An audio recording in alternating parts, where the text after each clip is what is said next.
भिटामिनको कुरा गर्दाखेरि बी र सी चाहिँ पानीमा घुल्ने, एडिई बोसोमा घुल्ने होइन। एको कमी भएमा रतन्जो लाग्ने, बीको कमी भएमा बेरी लाग्ने, सीको कमी भएमा स्कर्बी लाग्ने, डीको कमी भएमा रिकेट्स लाग्ने भनेको छ।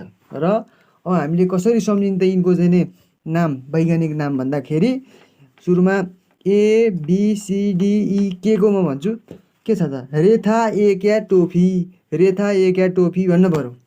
त्यहाँ चाहिँ बी भनेको बी भन्नु छ होइन।